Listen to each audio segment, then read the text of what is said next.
It was just past dawn in Los Angeles when the news broke, the laughter stopped, the lights dimmed, and the sound of a saxophone seemed to echo one final time through the empty halls of late-night television. Cleto Escobedo III, the longtime bandleader of Jimmy Kimmel Live, and one of Jimmy Kimmel's oldest friends, had died at the age of 59.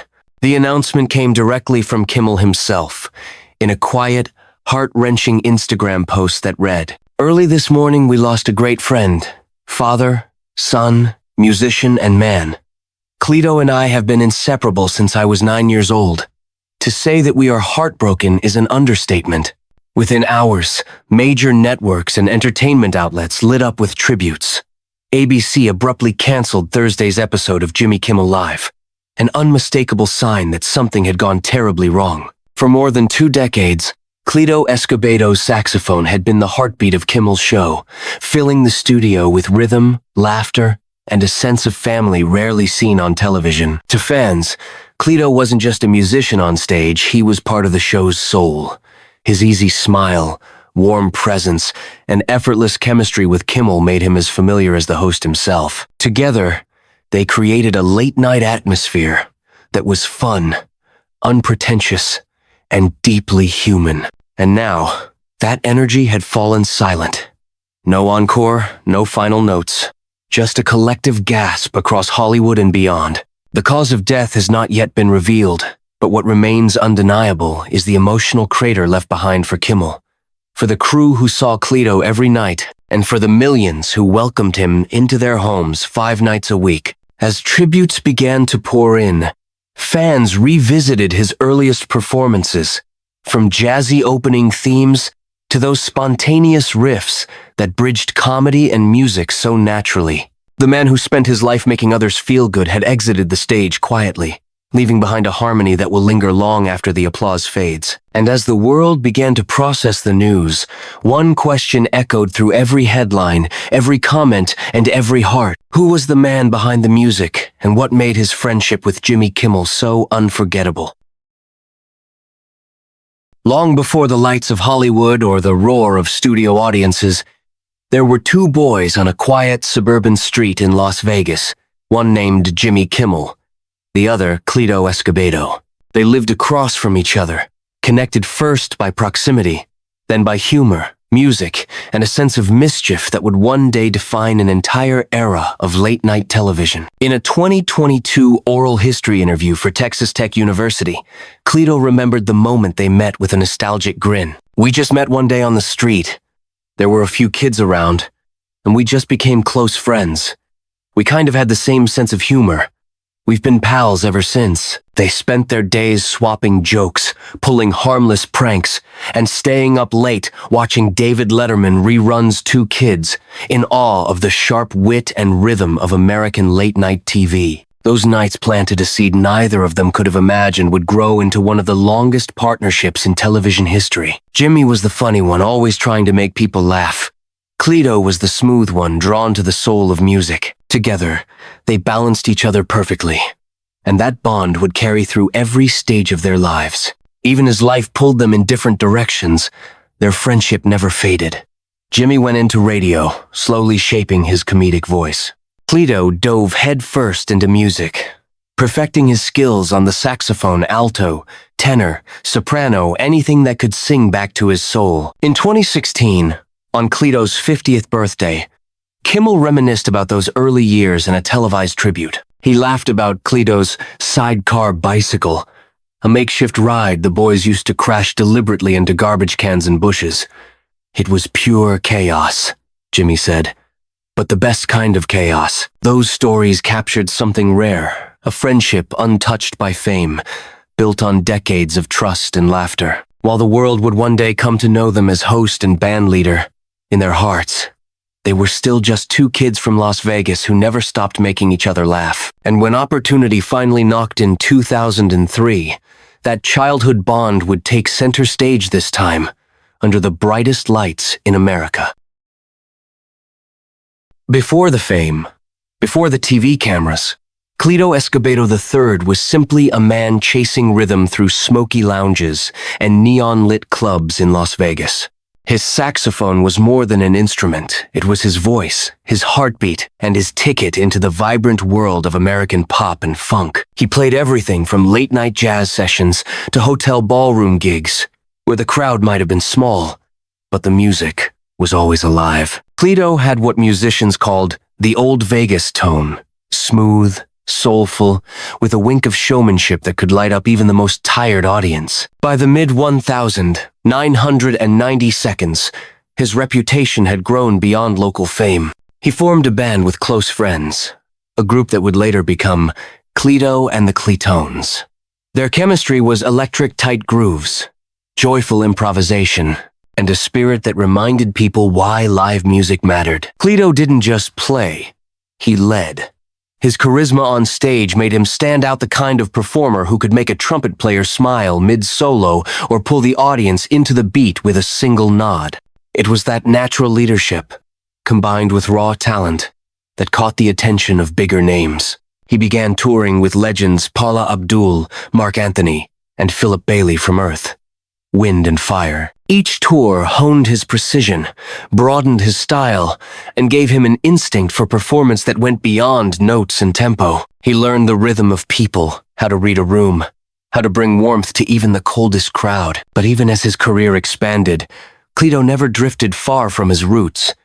He often returned to Las Vegas between tours, playing small gigs just for the joy of it. Friends remembered how he'd still show up at local jam nights, laughing, buying drinks, and talking about his best friend, Jimmy. By the late 1990s, he was living the working musician's dream, respected, seasoned, and still humble. Yet destiny was about to pull him from the club lights of Vegas to the blinding spotlight of national television. Because in early 2003, that same kid from across the street now, Jimmy Kimmel, newly tapped by ABC, picked up the phone and said, "Hey Cleto, I've got a crazy idea."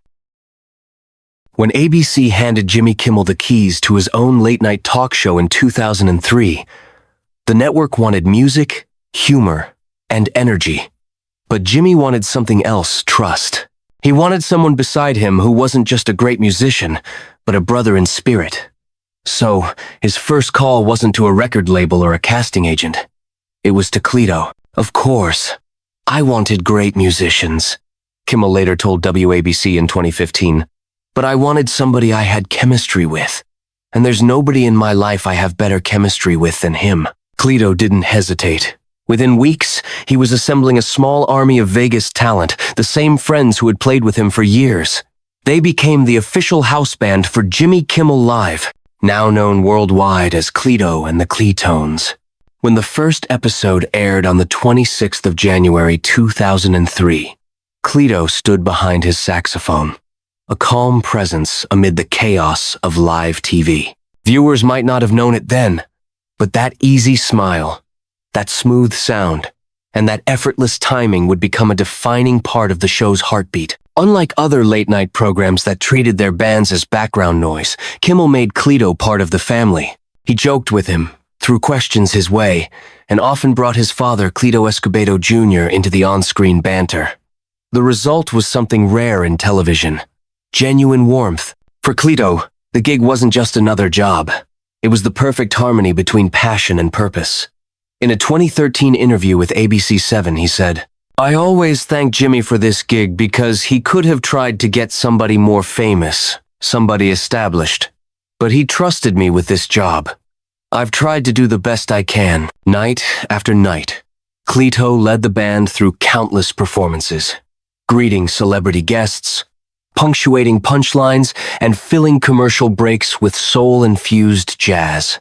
His presence grounded the chaos of late-night television, a rhythm of friendship and fun that never missed a beat. And over the years, as Jimmy Kimmel Live became a staple of American pop culture, one truth remained constant. Beneath the laughter and lights, it was still just two best friends from Las Vegas, one telling jokes, the other playing music, living out a dream neither had dared to imagine. As Jimmy Kimmel Live grew into one of America's most beloved late-night shows, the connection between Jimmy and Cleto became its emotional core. Every night, Millions tuned in, not just for the monologues or the celebrity guests, but for the unspoken rhythm between the host and his bandleader. It was a rhythm built over decades of friendship, one that no script could ever replicate. Cleto's saxophone wasn't background music. It spoke. Between punchlines and applause, his notes filled the studio with warmth and ease. His timing was impeccable, hitting the right riff at the right moment, amplifying every laugh and softening every pause. To longtime viewers, those melodies became part of the show's DNA. Behind the scenes, Cleto was the calm center in the chaos of live television. Crew members recalled how he'd show up early, greeting everyone with his signature smile, always ready to make the day a little lighter. He never carried ego, one producer told Variety. He just carried his horn and good energy. The chemistry between Kimmel and Escobedo extended far beyond the cameras. Jimmy teased him the way only a lifelong friend could, playful, irreverent, but full of affection. Cleto, Kimmel would often say on air, "You're the only person who's heard me bomb since high school." The audience loved it. It wasn't just host and bandleader, it was family, and family truly was at the heart of Cleto's story. His father, Cleto Escobedo Jr., joined the band as a tenor and alto saxophonist, performing side by side with his son night after night. The father and son duo became a quiet symbol of continuity, a rare sight in Hollywood, where generations rarely share the same stage. In January 2022, the two celebrated nearly 2 decades of performing together on Jimmy Kimmel Live, marking one of the show's most heartfelt moments. Jimmy called it a dream I never knew I had. Through musical guests, holiday specials, and national tributes, Cleto and his band were always there, steady, soulful, and sincere. He never sought fame or spotlight. He simply became the pulse that kept the show alive. For viewers, that was the magic of Cleto Escobedo III, the man whose music made late night feel like home. The news came quietly. Almost too quietly for a man whose life had been built around sound. In the early hours of the 11th of November 2025, Jimmy Kimmel Live. His loyal viewers awoke to headlines that seemed impossible to believe. Cleto Escobedo III was gone. Just days earlier, the Thursday taping of Kimmel's show had been abruptly canceled. At the time, the network cited a personal reason. It wasn't until Jimmy Kimmel's somber Instagram post that the truth came to light. There were no cameras, no audience, no curtain call, only a simple, heartfelt message from a friend who had just lost the person who'd stood by him for a lifetime. Early this morning, we lost a great friend, father, son, musician, and man. Cleto and I have been inseparable since I was 9 years old. To say that we are heartbroken is an understatement. Those words hit like a thunderclap in Hollywood. For 2 decades, Cleto had been more than a musician. He had been the heartbeat of the show. And now, that heartbeat had fallen silent. ABC and the production team moved swiftly to honor his memory.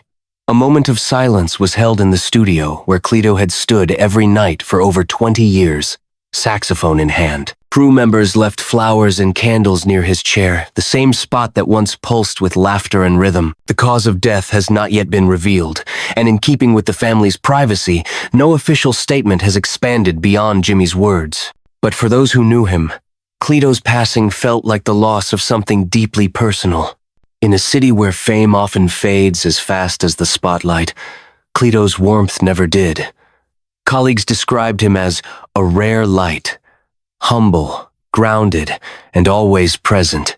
Musicians he'd played with, from Paula Abdul to Mark Anthony, shared tributes online, recalling his humor, professionalism, and the way he made every session feel like a reunion. His final public appearance had been just days earlier, playing behind Kimmel as always, smiling beneath the lights. No one knew it would be his last performance. The saxophone he set down that night would remain still a symbol of loyalty, laughter, and a friendship that had defined late-night television for an entire generation. The lights of Jimmy Kimmel Live will turn on again. The cameras will roll, and the laughter will return, but for those who've stood on that stage, nothing will ever sound quite the same. The empty space where Cleto once stood, saxophone in hand and eyes always smiling, has become more than just a spot on the set. It's now a shrine of memory, a quiet reminder of the man who gave rhythm to the laughter. When Jimmy Kimmel finally returned to the air, viewers around the world could see the grief in his eyes. His voice trembled slightly as he looked toward the bandstand, now draped in flowers and soft light. "I've been lucky," he said, "to call Cleto my best friend for 50 years. I don't know how to do this show without him, but I'll try to make him proud." It wasn't just a farewell. It was a celebration. A celebration of loyalty, friendship, and music that had outlasted everything fame could offer. For over 2 decades, Cleto Escobedo III wasn't just a part of late-night TV. He was late-night TV's heartbeat. His laughter, his tone, and his humility changed what a talk show could feel like. As Hollywood mourns and fans replay those old clips, Cleto laughing with Guillermo, teasing Jimmy, losing himself in a solo, one thing becomes clear. His story wasn't about fame, but about presence. And maybe that's why his final legacy hits so deeply. Because when the music stopped, the silence didn't feel empty. It felt full of memories, of love, of every note that ever made someone smile at midnight. Cleto Escobedo III, the man who turned friendship into music, and music into forever.